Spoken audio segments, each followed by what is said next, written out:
Ngaha turaje Nyagasani twitabiriye ingoma y'urukundo ku izina ry'Imana Data na Mwana na Roho Mutagatifu, amen. Amahoro bana b'Imana, nimuhumure, Imana iradukunda, ije kudukiza kuri uwa gatanu w'icyumweru cya gatanu gisanzwe, tariki 9 Gashyantare 2024. Isomo rya mbere niryo mu gitabo cya mbere cy'Abami, umutwe wa 11 umurongo 29 kugeza ku 32, umutwe wa 12 umurongo wa 19. Ku ngoma y'umwami Salomoni, Yerobowamu yari umutware w'abanyamirimo mu muryango wa Efurayimu n'uwa Manase. Igihe Yerobowamu yaravuye i Yerusalemu, umuhanuzi Ahiya w'i Silo yamusanze mu nzira. Bombi bari bonyine ku gasozi, Ahiya yiteye igishura gishya.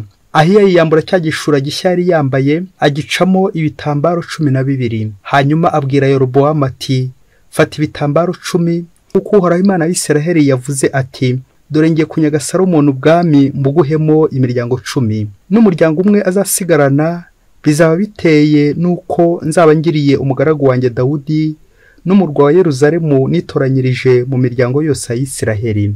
Isiraheli yose igandira icyo inzu ya Dawudi kugeza n'ubu. Iryo ni ijambo ry'Imana. Zaburi 181. Dutege amatwi ijwi ry'Uhoraho Imana yacu. Iwawe ntihakabe imana yindi, ntugapfukamire imana y'imvamahanga. Uhoraho Imana yawe yakuvanye mu gihugu cya Misiri. Nyamara umuryango wanjye ntihumvise ijwi ryanjye, kandi Isiraheli ntiyanyumvira. Nuko mbarekera ubugundire bw'umutima wabo, ngo bikururire ibyifuzo byabo. Iyaba ariko umuryango wanjye wanyumvaga, yaba Isiraheli yagenderaga mu nzira zanjye, mu kanya gato nakubita abanzi bayo, ngacyamurira ikiganza ku bayirwanya. Dutege amatwi ijwi ry'Uhoraho Imana yacu. Nyagasani Yezu nabane namwe. Amagambo mu Ivanjili ntagatifu ko yanditswe na Mariko, umutwe wa 7 umurongo 31 kugeza ku 37. Muri icyo gihe Yezu ava mu gihugu cya Tiri yambukiranya igihugu cya Sidoni, agaruka ku nyanja ya Galileya yerekeje kuri Dekapoli. Nuko amuzanira igipfamatwi kidedemanga, baramwinginga ngo amurambureho ibiganza. Amuvana muri rubanda, amujyana ahitaruye, ashyira intoki ze mu matwi ye, nuko acira amacandwe ayamukoza ku rurimi. Hanyuma yubura amaso ayerekeje ku ijuru, asuhuza umutima ati, efata, bikavuga ngo zibuka. Ako kanya amatwi arazibuka, n'ururimi rwe rukagobodoka, maze atangira kuvuga neza. Maze Yezu abihanangiriza kutagira uwo babibwira, nyamara ko abihanangiriza akaba ariko barushaho kubyamamaza. Bagatangara cyane bavuga bati, byose yabikoze neza, atuma ibipfamatwi byumva n'ibiragi bivuga. Iyo ni Ivanjili ntagatifu. Bayoboke b'Imana, nimugire amahoro. Aha tugeze ni kuri buri munsi. Ufungure buri munsi. Ufungure buri munsi, ufungurira abandi buri munsi. Mu Kinyarwanda hari imvugo nziza igira iti, nta usezerera abakwe ku irembo.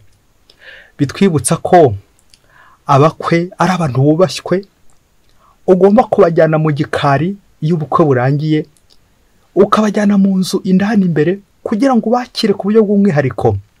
Uzacunge no mu bukwe, ikizakubwira inshuti yawe magara koko mu bukwe, iyi nyayo magara ipata n'urugi, yandi akazasohoka. Nuko igihe muzamuri mu bukwe, bazakira abatumirwa benshi cyane, benshi cyane. Ya nshuti yazakugobeza ikujyane mu cyumba ahantu iherereye, ubundi kwakira byino by'agatangaza, ikwiteho by'umwihariko. Akantu umubyeyi by'umwihariko kararyoshye cyane. Na niyo mpamvu hamwe n'amasomo y'uyu munsi tujya kuzirikana ku ijambo umwihariko, bityo uzirikane ko inshuti yawe ifite uburyo igutwara ku buryo bw'umwihariko, ifite uburyo ikugobeza igihe wakosheje kugira ngo ikosore nyine by'umwihariko ahantu iherereye. Igihe ibona hari ibyo igiye kukugabira, igakugabira nyine by'umwihariko itabanje kuvuza induru, ahubwo kujyana ahiherereye kugira ngo ikagabire by'umwihariko. Akantu umubyeyi by'umwihariko. Amasomo ikintu byacu duteguriye araza gutuvana mu kivunge, arava gutuvana muri rusange, atujyane ku mwihariko, ubwo tujye kuzirikana ku ngingo igira iti uri umwihariko wa Nyagasani.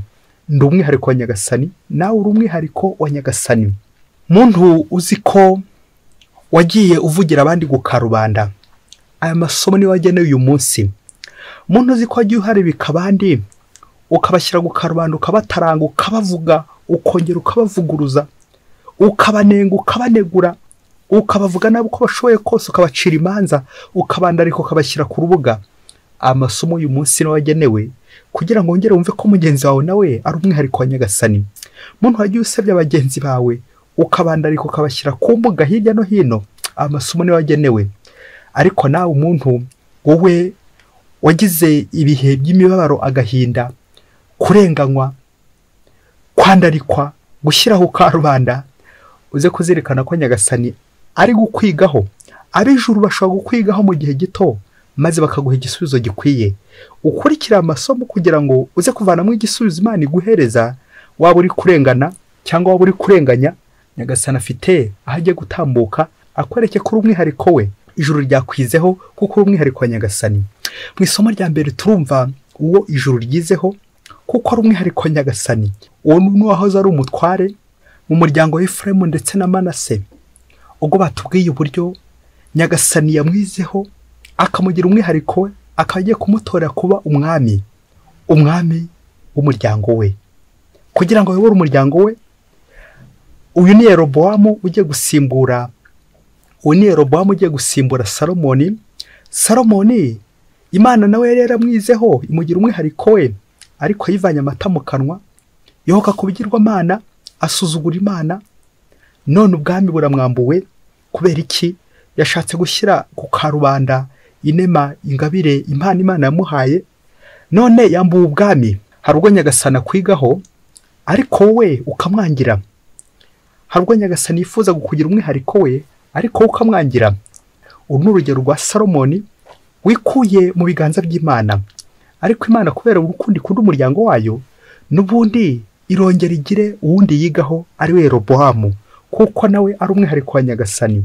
Uyu munsi turumva Uhoraho atuma umuhanuzi wayo Ahiya w'i Silo kujya kumenyesha Yerobowamu ko agiye kuba umwami w'umuryango w'Imana, umwami wa Isiraheli. Dushimira Imana idutora, ikadutaka, igatugira abatoni, atari uko twari tubishoboye, ahubwo ari impuhwe zayo no kugira ngo abe ari ubwayo idushoboza, kuko turi umwihariko wa Nyagasani. Zaburi y'uyu munsi irakomeza twumvisha uburyo tugomba gukomeza kuba umwihariko wa Nyagasani. Ni ugutega Imana amatwi, tukumva ijwi ryayo, maze ntitugire izindi mana tuyibangikanya. Imana ikatubera umwami yonyine, bityo ntitube nka Salomoni, ahubwo twemere Imana itugenge nk'uko igiye kugenga Yerobowamu, maze ikaba imugize umwami. Dutege amatwi ijwi ry'Uhoraho Imana yacu. Amen. Ibi biratwerekeza nanone, iyo nteze amatwi Uhoraho numva icyo Imana imbwira kandi nkakigenderaho.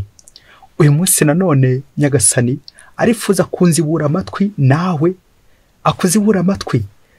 Efata, zibuka, kugira ngo akomeze kukugira umwihariko we. Ubwo twumva Yesu ari gutambuka mu bihugu agira ngo akize abantu kuko aricyo cyamuzanye. Turumva bamuzanira igipfamatwi kidedemanga, bakamwenyura bamurambureho ibiganza. Twongere twibutse uburyo bwo guhura na Yesu kugira ngo dukize. Dushobora guhura nawe mu ijambo rye, akavuga ijambo rimwe gusa tugahita dukira. Indi kontakite ni uko Yesu adukoraho, agaturamburaho ibiganza. Ari nabwo buryo ubwa kabiri yakoresheje muri Ivanjiri imbere y'iki gipfamatwi. Turazirikana uburyo Yesu amaze kumwigaho, yamara kumwigaho agakora igikorwa gikomeye cyane cyo kumuvana muri rubanda, kuko ari umwihariko wa Nyagasani, akamujyana ahitaruye, ashyira intoki ze mu matwi ye, ngo nuko acira amacandwe amukoza ku rurimi. Amen. Bayoboke b'Imana, turazirikana impuhwe za Yesu utuvana mu kivunge, maze akatujyana ahitaruye, akakujyana hawe nyine, kugira ngo abone uburyo arushaho gukwitaho ku buryo bw'umwihariko. Iki kivunge kirashushanya ibyaha tubamo, cya kigare tubamo, bya bindi biba biri ku rubuga, isayo ibyaha, nuko Yesu akagira atya akagufata akaboko akakubwira ati va aho ngaho, va mu byaha, va mu kigare cy'inzoga, va mu kigare cy'abasinzi, va mu kigare cy'abasambanyi, va mu kigare cy'ibisambo, va mu kigare cy'ababeshyi, va mu kigare cy'abanegurana, va mu nteko abanegurana baca imanza, maze uze aha wenyine, wowe kujya unenga abandi, wowe kujya unegura abandi, wowe kujya wirirwa uvuga abandi nabi, ahubwo ngwino aha wenyine, maze utege amatwi Nyagasani uzibuke. Efata zibuka, kuko burya iyo wateze amatwi Nyagasani ntabwo wongera kuryoshwa n'akarimi gusa kuko nyine uvuga abandi nabi. Va mu kivunge, maze Yezu nawe akugire neza uzahitaruye. Uburyo Yezu akijemo uyu muntu nanjye buranyerekeza, uburyo cyane cyane nkora ndimo nkiza abandi, uburyo nshobora gukosora abandi, wasanga nanjye bashyira ku mbuga. Ese ugiye gukiza, ukiza muri rusange mu kivunge cyangwa ukiza by'umwihariko ukajyana abandi ku ruhande? Mugenzi wawe yakoze amafuti, amakosa, ibyaha, wasanga nawe umuhanisha igihano cyo kumwandarika, kumushyira ku karubanda, imbaga yose ikabimenya, kandi Yezu atujyana ku ruhande akagufata akaboko akujyana ku ruhande. Iri somo ninjye nawe ribwirwa, twe dukunze kuryoshwa n'akarimi kacu, tukavuga bagenzi bacu, tukabaharabika, tukabashyira ku mbuga, tukabandarika, tukabandagaza, tukabanika, ariko ntabwo ari bwo Yezu akoresha. Yezu yashaka gukiza kuko uri umwihariko we, agushyira ku ruhande, ubundi akabona uburyo akwitaho, kuko buri wese ari umwihariko wa Nyagasani. Iyo urwaye, aho niho Yezu yibanda. Iyo urembye, aho niho Yezu yibanda. Iyo ufite ikibazo, Yezu agufata nkawe wenyine, kuko uri umwihariko wa Nyagasani. Nubwo waba muri mu kivunge, ariko Yezu agira atya akagukurura akakujyana ku ruhande, kuko uri umwihariko wa Nyagasani. Yezu yakuruye Robowamu amuzana mu mwami. Yezu yakuruye igipfamatwi amukuye muri rubanda mu kivunge, none aramukijije kubera impuhwe ze. Umunsi umwe hirya kure cyane muri Afurika, ngo umugabo wakoreshaga abakozi mu ruganda, nuko igihe kimwe kiza kugera, umukozi umwe wamubikiraga amafaranga agiye kumukontorora, asanga ari kuburamo amadolari 5,000. Nuko wa mugabo nta kindi yakoze, yahise amwandikira ibaruwa yo kumwirukana kuko ari igisambo. Kubera ko uyu mugabo yari ari mu mahanga, iyo baruwa ayicisha ku rubuga rwari ruteraniyeho inama nyobozi, kugira ngo amenyeshe abamukuriye icyo yirukaniye uyu wamubikiraga amafaranga. Uyu mubitsi we abimenyesha inzego zimukuriye, abimenyesha n'abandi bose bari bari kuri urwo rubuga. Yabaruye kumwirukana ndetse n'icyo azize byose biri muri iyo nyandiko. Birumvikana nk'abantu baba ku rubuga, nawe tekereza inyandiko iyo igeze ku rubuga, iyo umaze kuyisoma nawe ureba uburyo uhita uyihererekanya ukayiha inshuti yawe n'abandi bose wifuza nawe kuyihereza. Nuko ya nyandiko baba yihererekanyije, wa mubitsi utwaye amadolari 5,000 akaba yikenyereyeho, none bakaba baramwirukanye. Iyo nyandiko bamaze kuyitangaza, nuko wa mubitsi n'ikimwaro cyinshi arataha. Amaze gutaha, ageze iwe mu rugo, haza kuza umusore aramubwira ati, ubu koko ukurikije uriya muyobozi wawe waguharabitse akagushyira ku rubuga, waretse nanjye nkaguhereza amafoto ye, ko mfite amafoto ye y'urukozasoni mabi cyane, bityo nawe uyashyire ku rubuga nk'uko yabikugenjereje, turebe ko yaceceka, ubwo nawe yashoboye gukwandarika nawe umwishyure. Ubwo ngo bamuzanira amafoto y'uwo muyobozi, amafoto y'urukozasoni bari babitse. Nuko amubitse arababwira ati, sinshobora kuzashyira icyaha ku rubuga, sinshobora kuzigera nshyira umwanda ahagaragara, sinshobora kunga murye ngo mwishyure nshyira umwanda ku itangazo. Nta muntu wiyubashye, nta muntu muzima ushyira umwanda ku itangazo. Nuko nyuma y'uko yanze gushyira amafoto y'aho umuyobozi wamwirukanye ku rubuga, haza kuza n'inshuti ye imwereka uburyo bamwirukanye bidakurikije amategeko, ko agomba gushaka avoka akamuburanira, bityo akaba yatsindira impozamarira cyangwa n'imperekeza, kuko amwirukanye bidakurikije amategeko. Nuko amubitse ko yari yatashye ari mu rugo iwe, aramusubiza ati, umva, nubwo yanyirukanye bwose, ariko niwe wari warampaye akazi. Uko biri kose ruriya ruganda rwe ni rwo wari runtunze n'ubundi, sinshobora kumushora mu rubanza akaba nirwo nafite ibimenyetso byamfasha gutsinda, kuko ruriya ruganda naruriyemo igihe kirekire, rwarantunze, rwampaye akazi, nirwo rungejeje ahangaha. Ntabwo rero nshobora kurega umubyeyi wanjye, ntabwo nshobora kuburana n'umubyeyi wanjye kandi ubwo yampemukira. Mu gihe wa mubitsi yanze gushyira ku rubuga ibimenyetso yari afite, ndetse akaba yanze kuburanira indishyi z'akababaro, dore ko bamwirukanye bidakurikije amategeko, bitanyuze mu mucyo. Nuko igihe kimwe kize kugera kera kabaye, wa muyobozi agarutse ari kureba amadosiye, aza gusanga aya mafaranga ari ayo bari barubakishije urugo clôture, ntibigera babyandika, ari ayo bari barakuyemo kugira ngo bubakishe urugo clôture, ntiyari akibyibuka. Nuko muri ako kanya yibaza aho azahera ajya gusaba imbabazi uwo mubitsi, kubera ko yamusebeje akamuharabika. Ariko icyamubaje kiremereye cyane cyatumye atangira kurira, yibaza ngo ruriya rwandiko nashyize ku rubuga nzongera nduhakure nte, ko nanditse mvuga ko uriya mwirukanye kubera ko ari igisambo, yatwaye amadolari 5,000 by'uruganda rwanjye. Yewe na n'ubu ubanza kiri kwibaza aho azahera asiba ruriya rwandiko yari yanditse ku mbuga nyinshi abamenyesha uburyo yirukanye icyo gisambo. Bayoboke b'Imana, Yezu Kristo akuzwe. Akawa mugano ugira uti, ushobora kumanika agati wicaye ukazakamanura udahagaze gusa, ahubwo uhagariswe, umaniswe. Bayoboke b'Imana, nimugire amahoro. Mubyeyi, uze kureba abantu bose wagiye ushyira ku itangazo, uze kureba abantu bose wagiye ujyana mu kivunge akaba ujya kubahanirayo, uze kongera urebe umunwa wawe uva ibyo uvuga nabi, amagambo ukoresha warabika abandi, ari mu nyandiko, ari mu mvugo, ari mu ngiro, aho sujya uvuga uti ese nawe uracyari umwihariko wa Nyagasani. Iyo uri umwihariko wa Nyagasani kandi ugashaka kugira umuntu umwihariko wawe byumvikane mu rukundo, kandi nawe ukaba ufite umwihariko wawe, inshuti yawe ntabwo yijyana ku karubanda, ntabwo yikosora ku karubanda. Akamvugo y'igifaransa igira iti linge sale se lave en famille, ngo nibyahi nta mpamvu yuko ubyanika ku irembo cyangwa ngo ubifurire ku irembo, ahubwo mu gikari. Muri iyi minsi twongere twige gutandukanya imbuga, urubuga ndetse n'igikari. Abantu benshi dukunze gukoresha imbuga nabi, ari za WhatsApp, imbuga za internet, imbuga z'itangazamakuru, ukaba kwandika ko mugenzi wawe kamushyira kandi utarigeze ufata n'akanya na gatoya ngo bamukosora, mubwire ikosa rye, mubwire ko yakwibye, mubwire ko ari igisambo.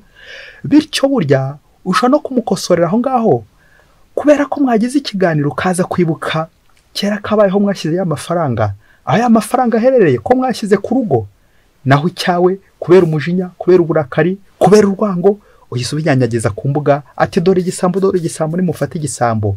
Ukabimenyesha inzego z'umutekano, ukabimenyesha abayobozi cyatanu, ukabimenyesha abana, abahisi n'abagenzi, ukabushyiza umuvandimwe ukarubanda. Kandi yarahoze ari umubitsi wawe, kandi yarahoze ari umunyamabanga wawe, bikaza kurangira y'amabanga yawe yose uyashyize hanze, kuko wamukosoreye hehe? Wamukosoreye mu gihuru, wamukosoreye ku karubanda ku irembo. Urasabwa rero uyu munsi kujya mu gikari, kujya mu cyumba. Nawe Yezu umunsi arakubwira ati efata, zibuka. Niba koko umaze kuzibuka, ugomba nanone kumenya uburyo utwara umuvandimwe.